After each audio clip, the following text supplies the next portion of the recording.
Buenas noches, soy Percibiche Salvatierra. Estamos en la edición dominical de Libertad Bajo Palabra y vamos a hablar una vez más de poesía. Y para tales efectos hemos convocado a Roberto Amezquita, que es poeta, traductor, editor del Círculo de Poesía, que es una editorial y un portal mexicano muy interesante. Entonces le vamos a dar la bienvenida sin mayores vueltas. ¿Cómo estás, Roberto? Bienvenido. ¿Qué tal, Percy? Mucho gusto y muchas gracias por la invitación. Sí, mira, acaba de darse la premiación, el Nobel de Literatura, que ha traído, como siempre, pues controversias, habladurías. eh, Sucede todos los años. ¿Qué Claro. visión tienes acerca de esta última premiación? Bueno, la verdad es que cuando no es un poeta no lo sigo con mucha atención. Leo poca narrativa, aunque leo, por supuesto, y también no ficción, ensayo. Pero fíjate que me emocionó mucho la idea de el año 2020, cuando ganó Luis Gluck, que de hecho somos sus editores ahora, a través de Visor en México. Luis Gluck, que es una poeta de Estados Unidos. Y yo creo que en este caso, de Gluck, al igual que ahora con Annie Ernaux, la francesa, y como todos los años, el premio, eh, al igual que muchos otros premios, desde un premio municipal de cualquier país hasta el premio Nobel, Cervantes, en fin, marcan un momento eh, trascendente en el género en la literatura, digamos, hablando del Nobel, ¿no? En toda la literatura, un momento trascendente. Y pienso que por un lado, todos los escritores que están contendiendo por ese premio, los candidatos que lee cuidadosamente la Academia Sueca y tal, eh, pues son escritores maravillosos, es decir, han alcanzado técnicamente, emocionalmente, la altura, al menos hipotéticamente, ¿no? De conseguir ese premio. Varios de esos autores pueden ganar el premio sin ningún problema. Y luego ocurre que un cierto carácter en cada año es donde se pone el énfasis, por diferentes motivos. La reunión de una obra que de pronto a cualquier autor le es un misterio, e incluso al lector, conforme vas leyendo los libros de tu autor predilecto, uno no mira o no siempre mira esta noción de obra, de que todos estos libros conforman un espíritu, un carácter, una propuesta. Entonces, pienso que en el premio Nobel se mira hacia allí, se mira esa obra y qué significa. En el caso de Gluck fue una poeta de gran intimidad, incluso de rechazo al mundo, a lo exterior, una poeta que va hacia adentro, hacia adentro, hacia adentro. Y entonces pienso que queda muy bien leer poesía de esa temperatura cuando en el 2020 pues estábamos todos muchísimo más encerrados aún, ¿no? Con el tema de la pandemia. Ahora, no es necesariamente que fuera coyuntural, claro, hay una pandemia, vamos a dar este premio, sino que me remito a lo del inicio. Hay ahí poetas, narradores brillantes, ¿no?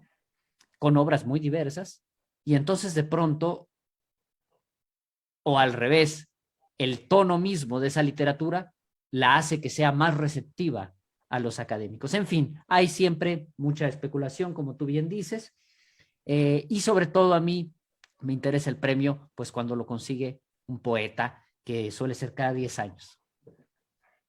Sí, claro, Trastromer creo que fue el anterior poeta, ¿no? Y Transtromer fue bueno, 2011, sí, Octavio Paz ganó en el 91, 90, creo, Derek en el Walcott, 90. ahí nomás. Es oportuno mencionarlo de Paz, siendo mexicano, ¿no es cierto? Entonces te diría, México tiene una disposición de autores que podrían tentar el Nobel, o es que Paz ha marcado un punto de no retorno o de inflexión insuperable. Bueno, Paz es maravilloso, es magnífico y seguimos nosotros en México y en todas las partes aprendiendo de Octavio Paz. Pensemos en que la colección, la famosa antología de la Pléyade en Francia, eh, pues utiliza el ensayo de Octavio Paz para explicar la diferencia entre poema y poesía, ¿no? Entre verso y prosa en el poema.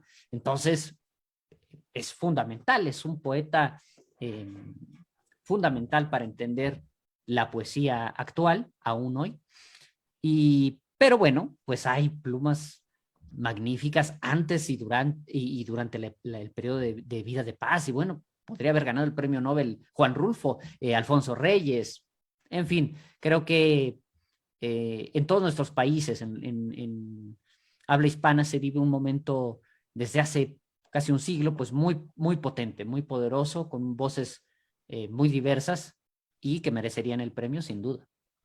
Pero creo que Borges, son por supuesto. las academias nacionales las que proponen a los candidatos, ¿no? Entonces, yo te decía si había algunos autores mexicanos que hayan sido, por ejemplo, mencionados o que estén en las condiciones de tentar, no solo por su capacidad literaria, sino por sus posibilidades reales, sociales o de Claro. medios. Bueno, por Estábamos supuesto, mira, Zaire, ¿no? este mismo año se nos fue el que quizá estaría más cerca de esa lista, que es Eduardo Lizalde, el poeta Eduardo Lizalde, que es un poeta universal, no tan conocido hacia afuera como debería de ser, pero digamos que podía estar en esa lista. Claro, muy bien. Ahora, coméntanos del Círculo de Poesía, que es uno de las entidades de las que tú formas parte como editor, que tienen cerca de 14, 15 años en las redes, y que, bueno, ese es uno de los portales más recurrentes, ¿no? De la escena latinoamericana junto con Buenos Aires Poetry, creo. A ver, coméntanos algo de tu participación ahí, por favor.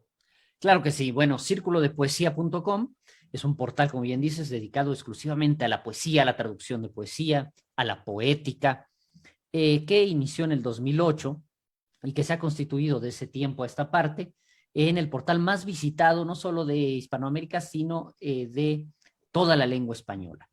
Eh, Antes, cuando contábamos todavía las visitas, nos quedamos en los 20 millones de visitantes. Y pensemos que es un portal que solamente habla de poemas. Se pueden encontrar en la revista eh, traducciones de más de 200 idiomas de poetas al español, poetas de todas las épocas, con un énfasis especial en la poesía contemporánea, en la poesía actual. ¿Qué está ocurriendo en la poesía de Lituania, de China, de Suecia, de Portugal, en fin? Y desde el 2008 aquí, bueno, pues ya son más de 8,000 documentos los que están arriba en círculo y que se pueden consultar en el portal. Y entonces, bueno, ha formado ya un corpus muy importante de todos estos idiomas y de muy diversos estilos naturalmente poéticos. Es quizá el lugar en línea donde más poesía escrita por mujeres del mundo se puede consultar. En fin, por donde uno busque la etiqueta, el tema, pensando en los blogs, ¿no? La poesía de cualquier parte o estilo, pues uno puede encontrar material valioso en círculo, con colaboradores pues en todas partes del mundo que pues hemos hecho juntos todo este gran corpus. Luego además la revista se ha ido convirtiendo en muchas otras cosas, ha ido complementando sus trabajos con proyectos de editoriales. Tenemos 3 sellos editoriales, uno es este sello de la casa, Círculo de Poesía justamente, que son unos libros blancos. Este es un libro muy reciente, el premio Goncourt, justo hablando de los premios más importantes en el mundo, pues el Goncourt lo consiguió Jean-Michel Malpois, este autor francés, por cierto, que publicamos el libro, Una historia del azul, que es poesía en prosa, y después ganó el premio.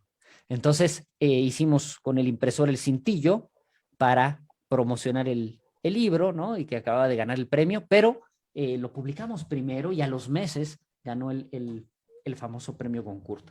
Bueno, entonces tenemos esta colección donde hay poetas de todas partes del mundo.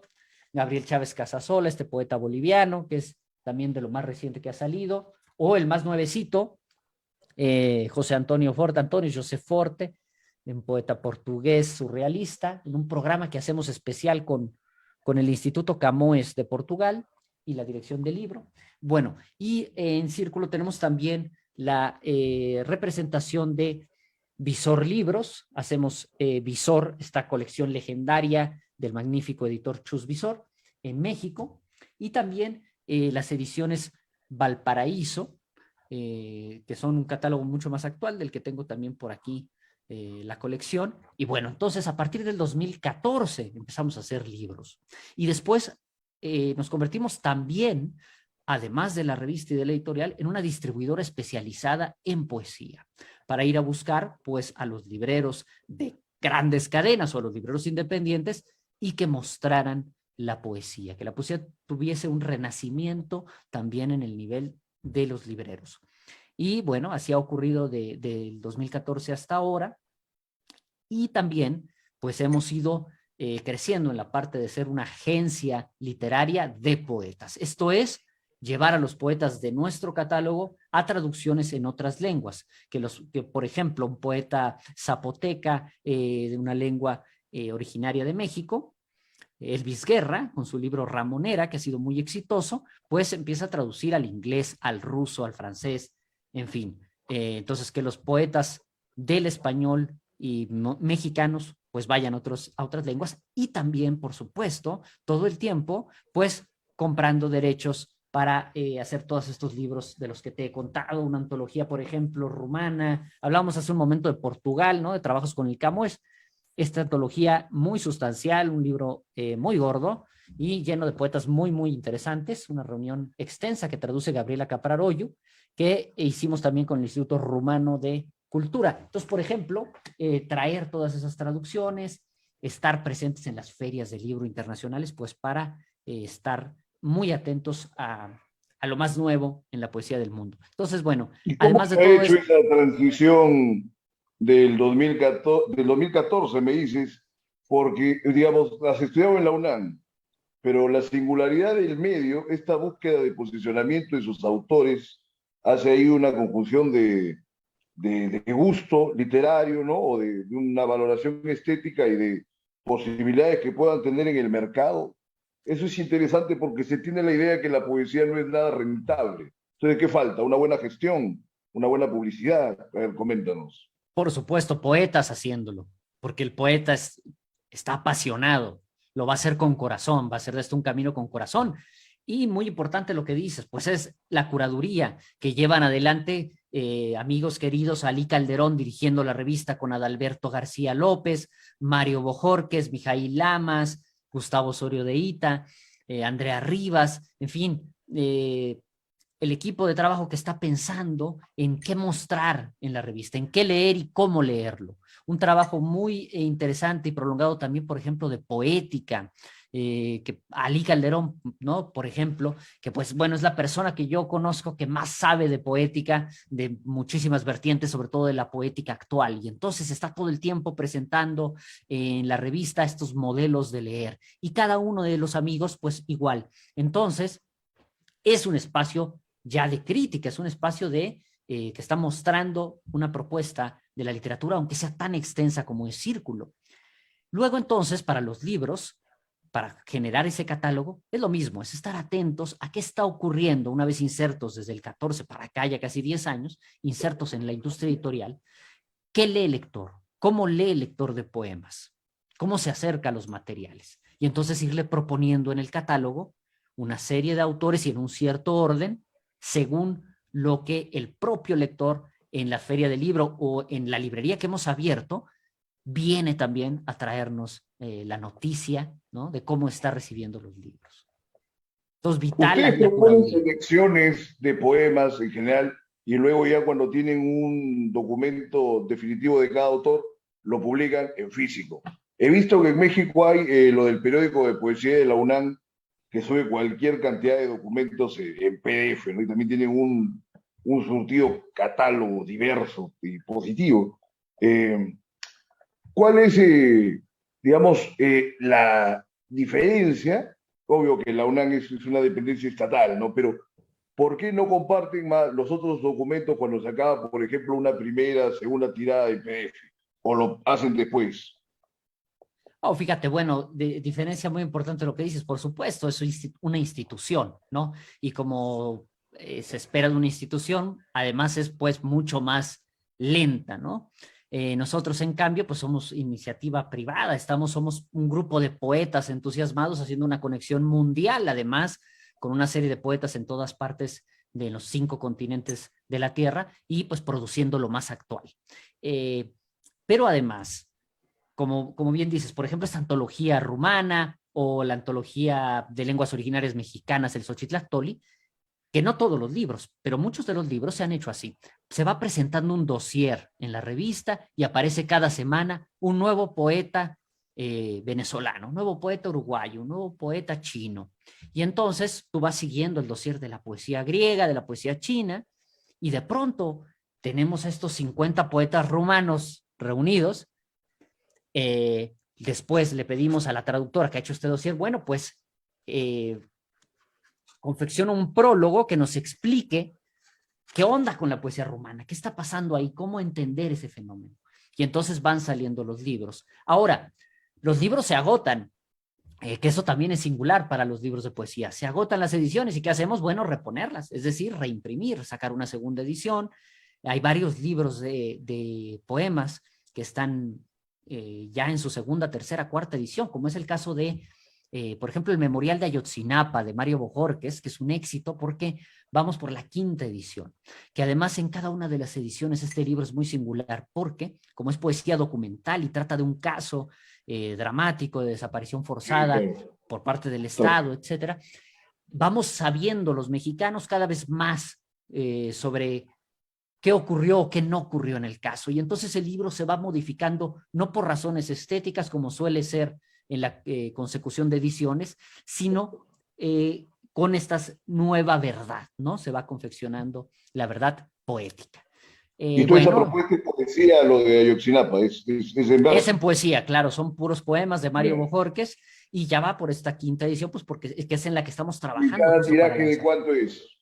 El tiraje de cada edición, ¿de El cuántos tiraje es de ejemplares 500 habla? ejemplares, dependiendo también es medir el mercado, a veces hacemos 1000, ¿no? O sea, hay que medir según cada cosa. Por ejemplo, Shimborska, bueno, ya va también por una segunda edición más grande, ¿no? Y en fin, cada libro tiene su naturaleza, su modelo. Claro. Ahora te digo, en Buenos Aires Poetry vi que a base de unos meses empezaban a cobrar para poder acceder a los documentos que estaban proponiendo. Veo que ustedes tienen otra dinámica, proponen ese dossier y luego más bien ya generado el interés se hacen las ediciones impresas, ¿no? Es una dinámica que se ve muy, muy atractiva.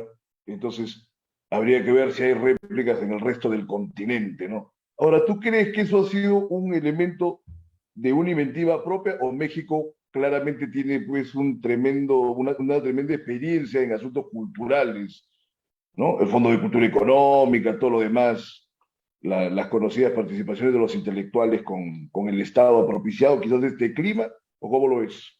Pues mira, en nuestro caso ha sido que en todo el español, pues fuimos de los primeros, entre los primeros, si no es que los primeros, todavía ni siquiera había smartphones o no existía, iba empezando Facebook, por ejemplo, cuando surgió la revista. Entonces también, pues es un tiempo de experiencia extenso y pues que nos han ido acompañando sobre todo los lectores. Recuerdo la historia de los primeros 12,000 que entraron a la página en 6 meses o en 8 meses de que inició. Y entonces era, ¿cómo puede ser estos 12,000 personas que están interesadas en la poesía? Porque solo de poesía se habla. Y bueno, ahora esos 12,000 son las personas que entran en un día o en un fin de semana tranquilamente, ¿no? Pero claro, conforme fue avanzando el proyecto, nos fue sorprendiendo junto con los lectores el desarrollo. Entonces, no sé exactamente si sea la cuestión mexicana, yo pienso que es más pues el entusiasmo compartido ahora en la era de Internet, que uno de pronto está pues en México o en Lima o en Quito, pero está al mismo tiempo en cualquier parte y en todas partes del mundo.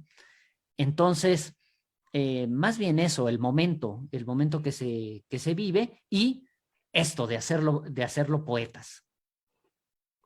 Claro, si lo que yo apuntaba al hecho de que tanto en Latinoamérica, tanto México como Argentina han tenido una manera de, digamos, de ser preeminentes en términos editoriales, en términos culturales, Hay una no gran solamente tradición. ahora, sino de todo el siglo XX, ¿no? Pero bueno, además que con los otros influjos que tienen una tradición que se da pues hasta el tiempo de la colonia, ¿no? Que en otros países, por ejemplo, no se hacen valoraciones de las propuestas literarias que se daban en la colonia o en los virreinatos, ¿no? O Juana Inés de la Cruz, ¿no? O sea, que es una gran poeta, ¿no? Octavio Paz ha escrito sobre ella, todo lo demás. Por ejemplo, en el Perú tenemos el caso de Espinosa Medrano, que hizo el famoso apologético en favor de Góngora, y eso es visto como si permaneciera en una esfera muy distante de lo que es la literatura peruana, ¿no? Por unas ideas que tuvo Mariátegui en su momento, que inclusive dejaba de lado a Chocano y todo lo demás, que fue muy apreciado en México, ¿no? En los tiempos de Díaz Mirón y todo lo demás. Bueno, Claro, nosotros prosigamos. ahora además estamos dando un ciclo importante, un uroboros importantísimo en la literatura, porque pensemos que en México, pues contamos con literatura importantísima, muy potente, antes del español. Antes de la lengua española ya había aquí teatro, poesía, filosofía.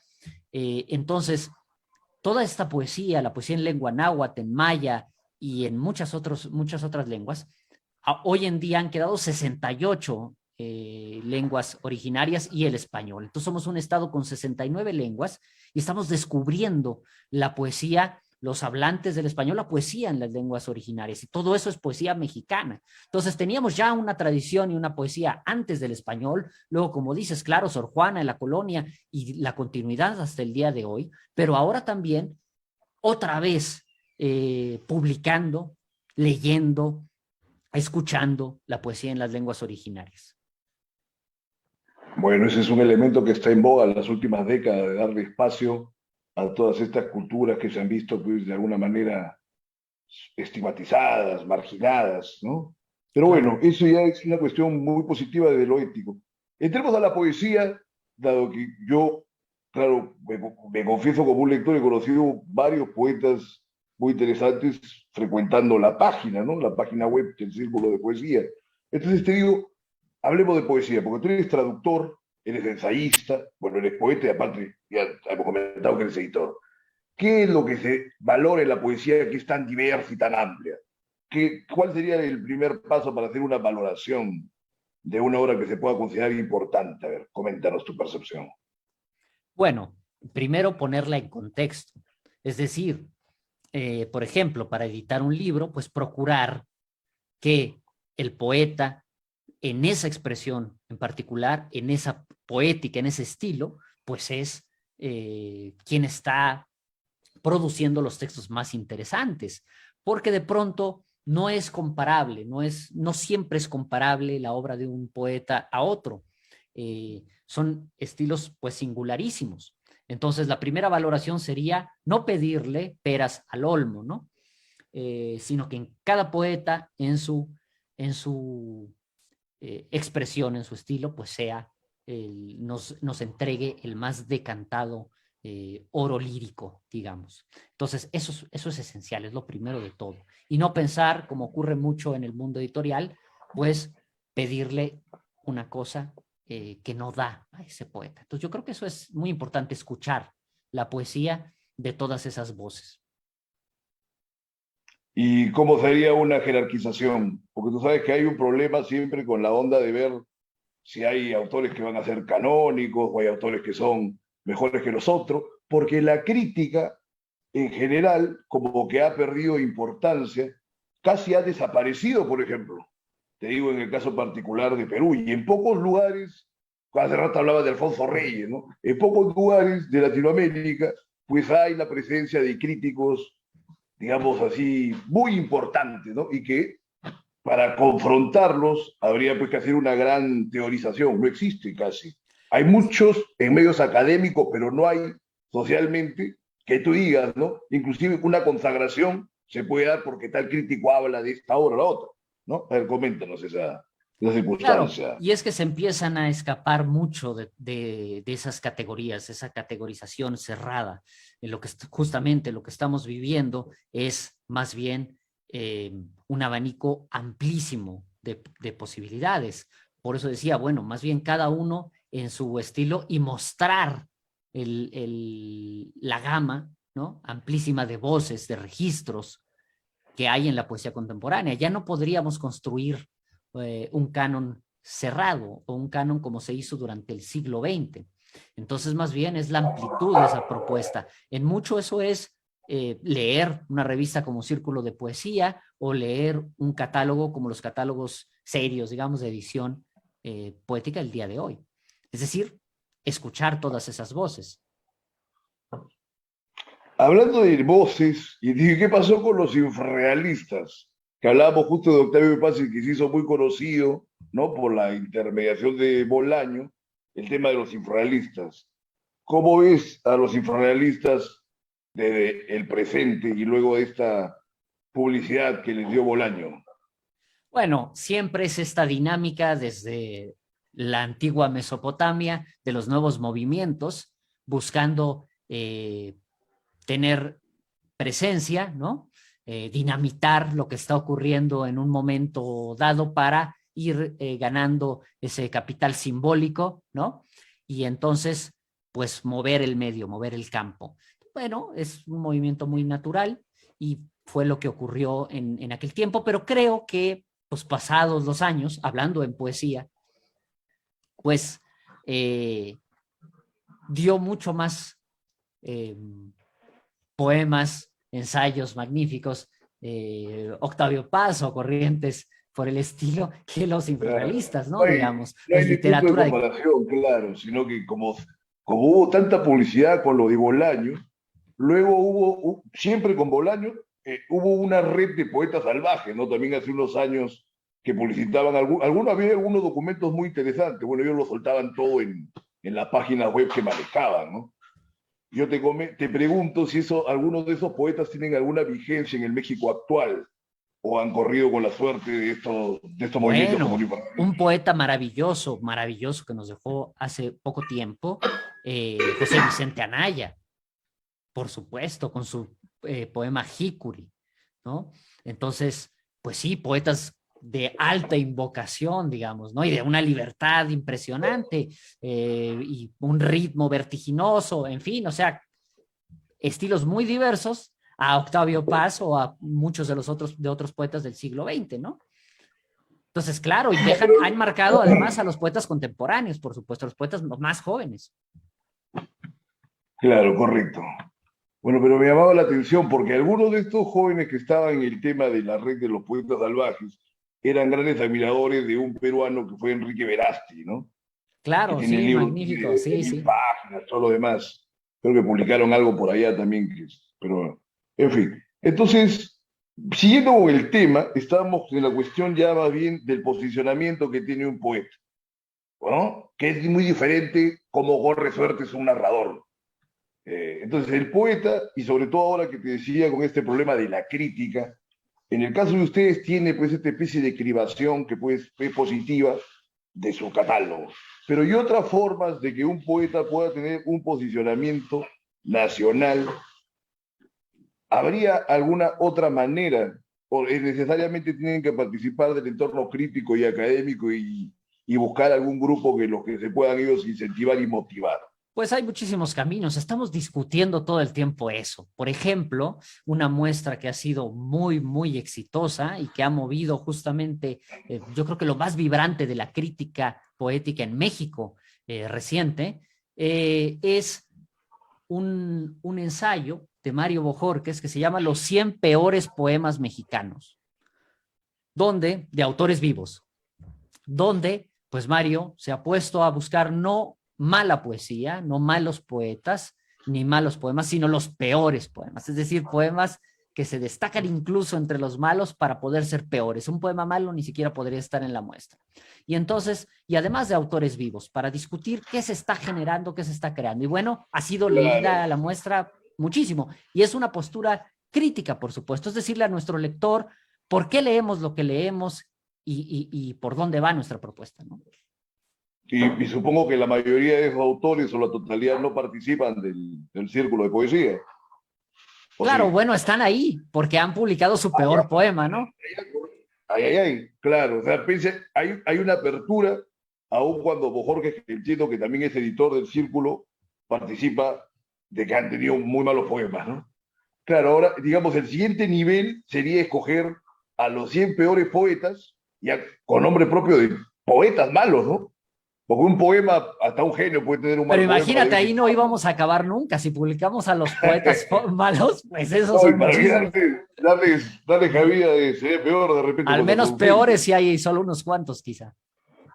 Ya, ¿qué pasa? Pero eso, no sé si sucede en México, pero me percato, al menos en el Perú no se practica, ¿no? O sea, la crítica así negativa, muy bien lo que ha hecho Bojorquez, ¿no? Se pone con nombre propio, esto de acá tienen unos poemas que son impresentables, son malísimos. Es un acto Claro. confrontacional que te diría, casi se podría esperar eso del estereotipo de un mexicano, ¿no? Que tú sabes que el mexicano se le ha estereotipado de que forzosamente tiene que ser valiente, ¿no?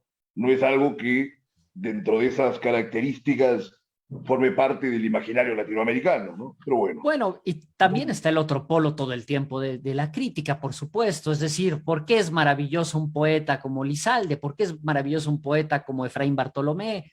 ¿O por qué hay que leer verdaderamente a esa poeta Nobel Louise Gluck? Y entonces, bueno, con argumentos, por supuesto, eh, métricos, de imaginación lírica, en fin, poesía, pues, hablar de poesía, Pero que es lo que estamos pensando eso todo que el dices tiempo. básicamente son los elementos fundamentales, ¿no? Uno que tenga un gran cuidado del ritmo y la métrica o del sonido que pueda proponer su poesía, y el otro contenido que muchas veces se deja de lado, pues es el contenido de la imaginación, que la poesía la puede ofrecer de una manera más directa que cualquier manifestación distinta de la literatura. Son Claro. conceptos básicos, pero es importante mencionarlos porque a veces la gente se olvida de qué hablamos cuando hablamos de poesía, y dice inclusive los vivos poetas, ¿no? Y ¿Crees mostrarlo con que ejemplos, además. tampoco cualquier cosa se puede mostrar? Sí, sí, sí. Y bueno, muy bien. Yo te quería apuntar ese detalle porque también lo que sí existe, ¿no? Son estas críticas que son más reseñas y que acaban mostrando de que todo el mundo que publica es excelente o es muy positivo y bueno, esa también es una circunstancia que creo que le hace algún tipo de daño a la literatura, ¿no? Pero bueno, ya más allá de ello, tú acabas de publicar un libro, pero en Bolivia, que se titula Ante un cadáver. Sé que tu libro anterior en México tardó, dista bastantes años, ¿no? Cuéntanos cómo es que has vuelto a publicar y sobre todo cómo se da la condición de que te hayan abierto esa puerta en Bolivia. A ver, Claro. dime, Bueno, yo he Roberto. publicado, mi libro anterior además no es en México, sino en Argentina. Entonces, bueno, he Bien. publicado mis libros por fortuna, eh, mis primeros libros, pues fuera de México incluso. Y los dos casos son muy parecidos, de por qué publicar en Argentina y por qué en Bolivia, justamente porque hablamos de este mundo donde uno está al mismo tiempo en todas partes gracias a Internet y a la lectura que hacemos todos de todos en la red. Y entonces ambos editores en su momento, por diferentes razones, se interesaron en mi trabajo y bueno, yo les envié mis libros, ¿no? Mi libro Yámbicos de Escarnio y Maldecir, en el caso de El Sur y Porfiado en Argentina, en Buenos Aires, que estuve allí para presentarlo en el 2016. Y sí, hay un periodo largo entre el 16 y este libro, publicado en Bolivia por Llamarada Verde, una edición muy bonita del poeta Gabriel Chávez Casasola, y que abre una colección nueva, por cierto, con este libro, que se llama Fuego del Cielo, que es una colección para publicar autores internacionales justamente en su sello. Y bueno, pues pasan 6 años entre un libro y el otro. Ya Horacio recomendaba guardar los libros 7 años, me parece, o 10 años. Entonces, bueno, yo seguí su previsión y publiqué este libro en este año 2022, en junio. Recién, entonces, bueno, sí, un espacio de pronto muy largo entre un libro y el otro, o no. Y bueno, entonces en México no has publicado libros. Se ha dado la condición de que publicas en el extranjero o hay un Se ha libro dado la anterior. condición, claro, de que publico en el extranjero. Espero que mi próximo libro pues sea también más allá, Pues, no sé, en Perú, puede ser. ¿no? O puede ser Europa.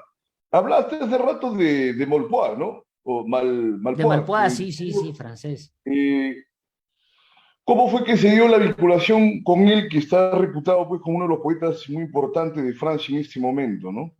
Bueno, ahora ¿Han que enfocado ustedes hablábamos, en Europa o siempre también a través de la red? no, claro, estamos en diferentes capitales del mundo poético, pues todos los amigos de la revista, viajamos todo el tiempo a diferentes festivales, encuentros, ferias de libro, pero pensemos en que estaba hablando al principio de la entrevista de poética y de Alí Calderón. Y entonces Alí Calderón ha ido sacando justo un dossier en la revista de Malpois. Un dossier muy, muy bonito, que es el diccionario Malpois la ha llamado él, que es una palabra que toma Jean Michel para explicar lo poético. Entonces habla, por ejemplo, de la sombra.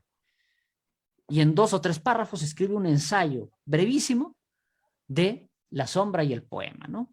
Del silencio. Y entonces, bueno, ahí involucra a un poeta o a otro. De la claridad del ritmo, la locura.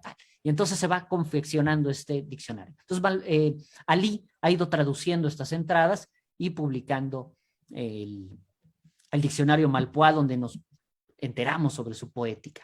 Pero entonces él en alguna ocasión en París lo buscó o lo encontró en un festival de poesía y pues platicaron acerca de hacer este libro de una historia del azul y que lo hicimos justamente con su casa editorial, que es el Mercure de France, que es el sombrerito que viene aquí. Y entonces, pues eso, se fue haciendo el vínculo con Malpois, platicándole de qué se trataba nuestra editorial, bueno, que hemos publicado antes a poetas de la talla de Ko Un, por ejemplo, este candidato al Nobel de Corea del Sur, un poeta muy importante, muy potente, y en fin, gente de todo el mundo. Entonces, con Malpois ocurrió este vínculo en París, como ha ocurrido pues con los poetas del catálogo en cualquier cantidad de países. Y por eso salió este libro de Jean Michel, ahora este año.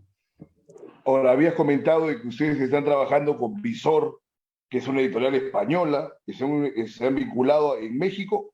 ¿Ya existía previamente una Visor México o es a partir de ustedes que se da este vínculo? No, es a partir de Círculo de Poesía, justamente, que se hace este vínculo con Visor en México para, pues, aprovechar el trabajo justo conectado con las librerías, con la revista, con la discusión poética.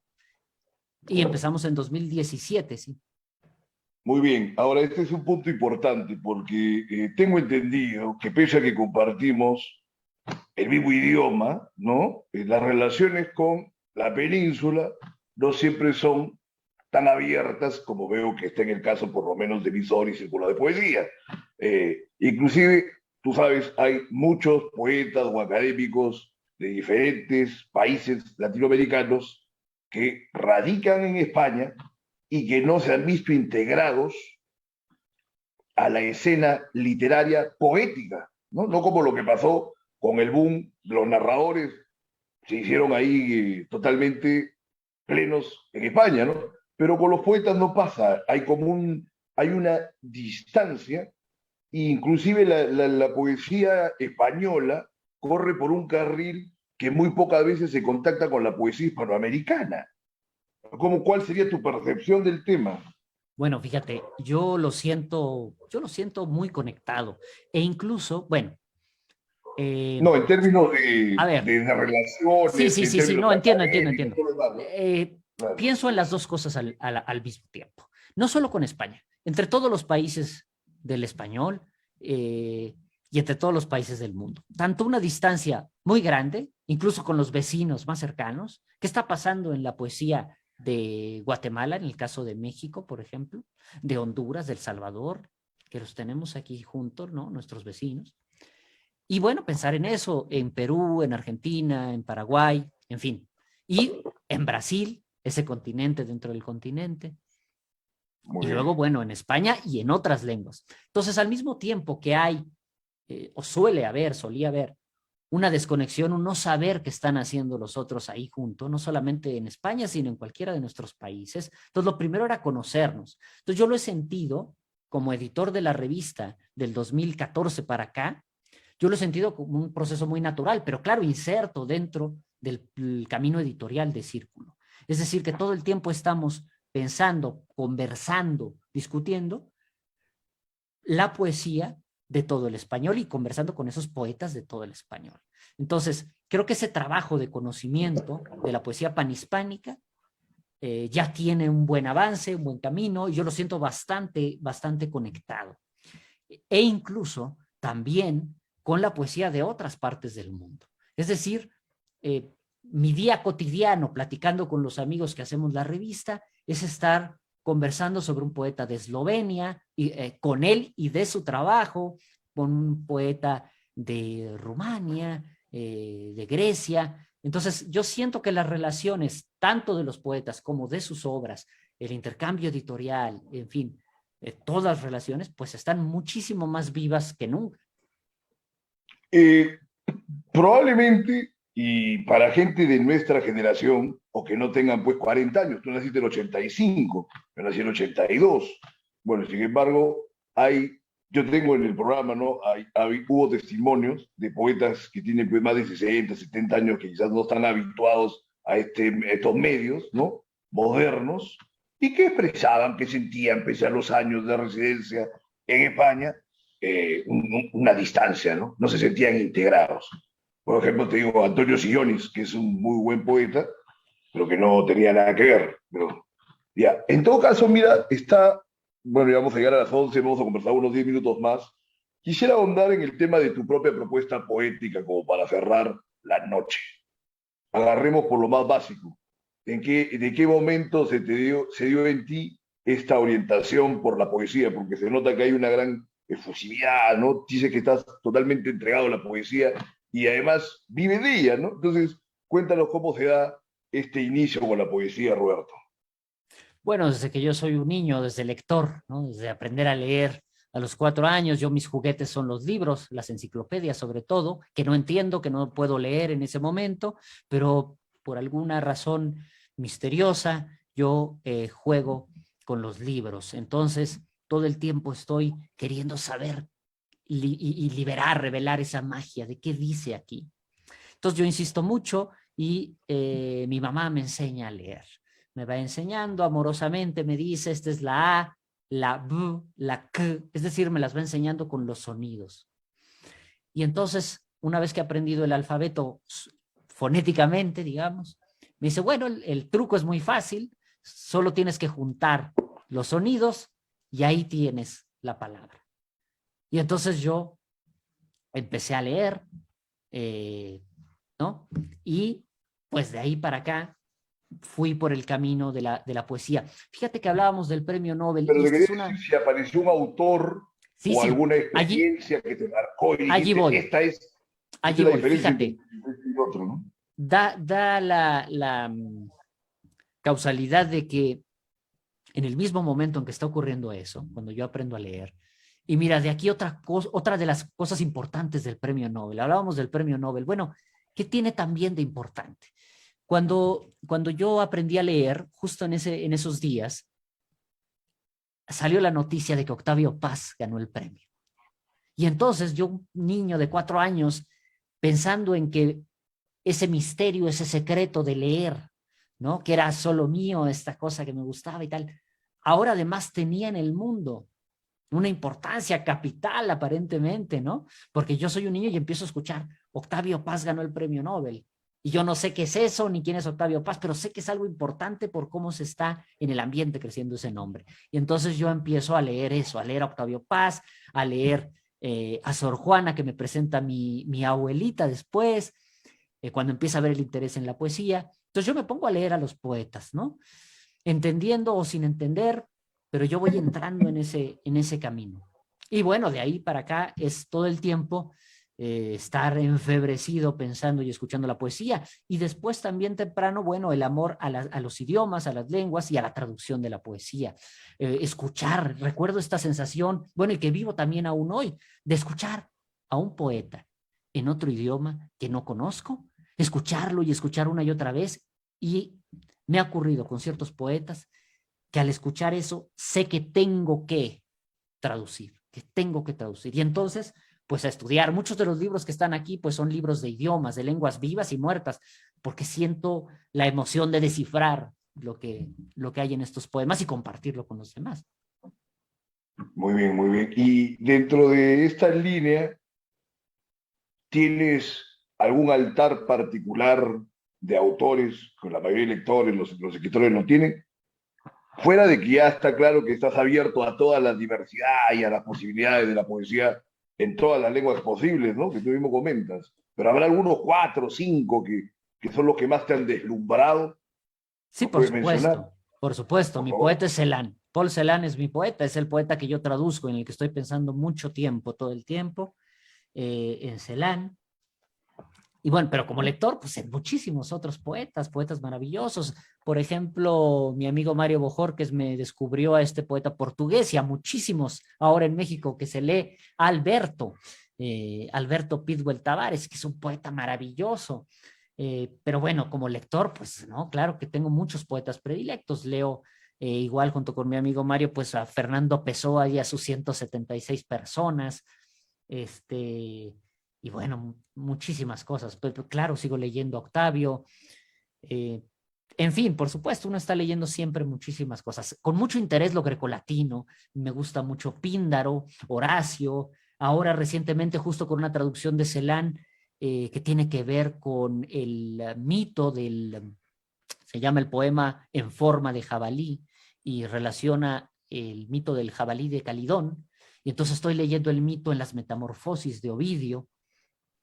Entonces, bueno, también esto, Safo, la poesía antigua me interesa mucho. El Rig Veda, los himnos a la aurora de los antiguos hindús, por ejemplo. Lo galaico portugués, las cantigas.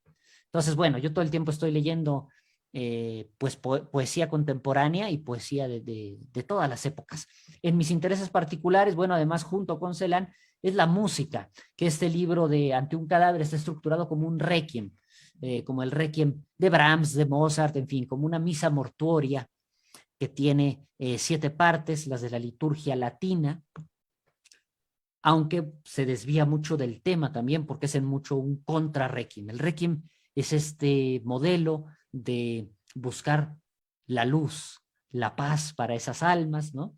Y bueno, esto es un libro de desencanto más bien, donde se piensa la muerte como el fin del fin, ¿no? Como dejar este, este cuerpo que se convierte en esa suerte de cascajo enjuto, de caja, de nada, ¿no?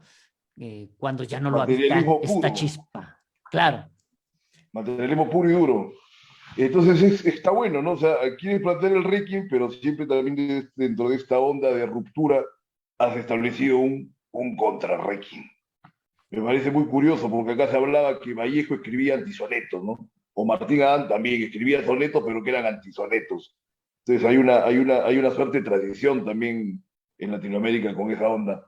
Ahora, mira, para terminar, eh, ¿puedes hacer alguna acotación, un par de minutos, o de repente un poema breve que tengas a la mano ahí en tu biblioteca del último libro, ¿no? Podría ser.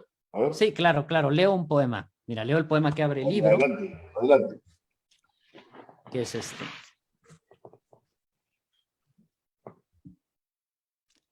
Ahí está un montón de piedras lo que fue. Mi padre, el riñón todavía caliente, una red de venas. La simple carne fustigada, uñas y ojos, una cauda nocturna de huesos fétidos, el puro yacer de estas bolsas y costales, de este trapo fibroso sin el aire de las hierbas. Allí está la piel terca, el hormigón del cráneo, al que le han arrancado el alma por la cara, y ya de lúpulo secreto vacías las palabras, un montón de piedras. Muy bien, excelente. Gracias, Roberto, por tu participación. Entonces, eso ha sido todo por hoy en Libertad Bajo Palabra. Gracias, Percy. El próximo miércoles.